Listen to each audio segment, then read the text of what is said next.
Right now, it's New York's #1 news with David Navarro and Sandra Bookman and meteorologist Brittany Bell with the exclusive AccuWeather forecast. Now, Eyewitness News at noon. Breaking news on Long Island, where 7 people have been hurt after a case of carbon monoxide. Details on what investigators have uncovered so far in a live report. We're also following a developing story in New Jersey. A massive fire engulfing a large house in Morris County, sending so much smoke billowing into the air it could be seen from miles away. And this is the 3rd time this house has gone up in flames this week. And a former FDNY firefighter is now behind bars and facing manslaughter charges. We'll have the latest on his appearance in court today and also hear from the victim's mother. Good afternoon. I'm Pedro Rivera. And I'm Liz Cho. David and Sandra are off this afternoon. We do want to get right to that breaking news that we just mentioned. A carbon monoxide incident in Brentwood on Long Island. Authorities tell us 7 people were injured, and investigators just shared new details into what went wrong. Long Island reporter Shantae Lands is live at the scene with the very latest. Shantae. Just make sure you're looking both ways, please, when you're crossing. All right, coming up next on Eyewitness News. A stabbing rampage at a deli in Manhattan leaves 1 person dead and 2 injured. What we're learning about that attack.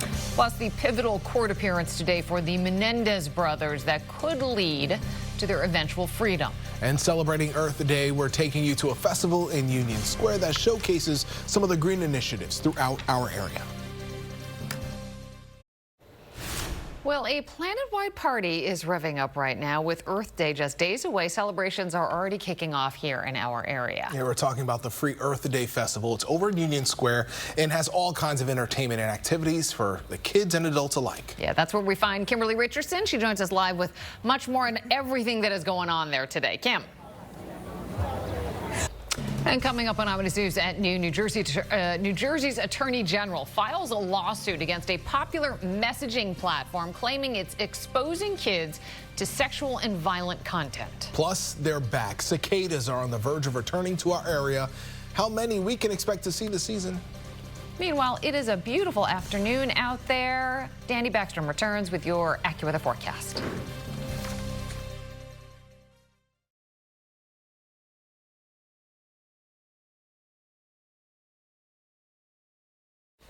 Have you heard the buzz? The cicadas are coming. Liz, Danny, you can't hide from it, all right? Known as Brood 14, it's the 2nd largest group of periodical cicadas. Yeah, so the holiday weekend setting up to be a really beautiful one. No major weather worries to cancel outdoor plans. I think we're all good. How nice is that? I'm doing my best, Liz. Thanks for noticing. We appreciate it. Thank you, Danny. Coming up on Eyewitness News at noon, the Pennsylvania governor hosts a special event for the firefighters who responded to his home after someone set it on fire with his family inside. Plus, the Menendez brothers return to court in their bid for freedom. More on today's hearing ahead.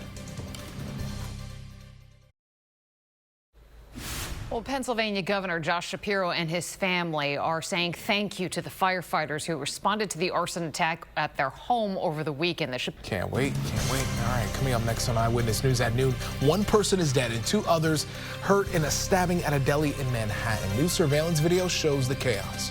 Also had the new lawsuit targeting a popular messaging app, accusing it of exposing kids to sexual and violent content. Plus, President Donald Trump's choice words for the chairman of the Federal Reserve over his decision not to lower interest rates. And taking a live look out there right now on this sunny Thursday afternoon, meteorologist Danny Backstrom returns with her AccuWeather forecast right after this. Welcome back to Eyewitness News at noon on this Thursday afternoon, and what a day we have ahead of us. This morning started chilly. Some spots well north and west of the city, even sub-freezing. But we fixed that. We're in the 50s across the tri-state. Looks good, feels great. Bit on the breezy side, but temperatures in the 50s, noticeably more comfortable than yesterday's high of 50. 53 in the park, 56 for Islip and Bridgeport, comfortable in White Plains at 53.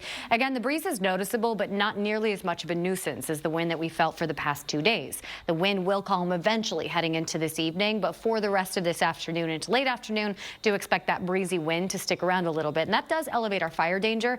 There is a higher risk for fire spread today if a fire starts, just given how dry and breezy we are. But outside of that risk, everything else about the forecast looks good. Feels better as well. Our highs end up about 10 degrees warmer than yesterday in the low 60s, right around the seasonal average as abundant sunshine continues. We stay clear after the sun sets tonight. So 62 is the forecast high in Central Park after hitting a high of 50 yesterday. But this warming trend just getting started. Tomorrow we tack a few more degrees onto that high temperature in the mid 60s under a mix of sun and clouds. And all eyes are on Saturday. I know that's what you want to hear about. With highs more than 15 degrees above normal near 80. The trade-off is more cloud cover in the mix by Saturday and a bit of a rain chance. I'll let you know if that impacts any of your weekend plans in the full AccuWeather forecast coming up. Liz? All right, Danny, thank you. Now to the latest in a murder investigation in Upper Manhattan. A fight broke out inside a deli in Inwood, ending with several people stabbed. Yeah, one person was killed. Here's Eyewitness News reporter Janice Hugh with what we know at this hour. Well, coming up on Eyewitness News, the New York Auto Show is in town, and city officials make a big announcement about electric cars. And Hollywood honors Abbott Elementary School actress Cheryl Lee Ralph with her own star on the Walk of Fame. Hear what she hopes future generations will learn from her experience. Prosecutors have charged a man allegedly carrying an AR-15 rifle and other weapons at a New Jersey train station. So we're still sitting in a good spot even for the holiday itself. And we like that. We love that. Okay. Thank you, Danny. Well, from a Broadway dream girl to one of America's favorite TV teachers. Next, Abbott Elementary star Cheryl Lee Ralph talks about being honored with her own star on the Hollywood Walk of Fame. And call it Operation Cookie. Some local Girl Scouts serving up some taste of home to troops serving overseas. And a programming note for you this weekend. It is the return of the New York International Auto Show. For a preview of all of the cars coming to the Javits Center, you're going to want to tune into Channel 7 this Saturday night at 7 o'clock for our 1-hour special In the Fast Lane, hosted by Lee Goldberg, Ryan Field, and Brittany Bell. Well, she is a Tony winner and Emmy winner, and now Abbott Elementary star Cheryl Lee Ralph is celebrating another major honor, her very own star on the Hollywood Walk of Fame. Sophie Flay from our sister station KABC takes us to the ceremony.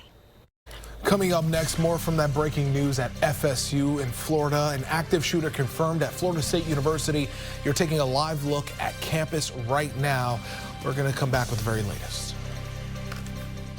Very close eye on this, but before we go today, we do want to check in with Danny once more about the weather. Temperatures right now are in the mid-50s. In fact, Bridgeport already to 58, and most of us make our way to the 60s today with sunny skies. This is right around the seasonable average, but it will feel much different because yesterday was so chilly.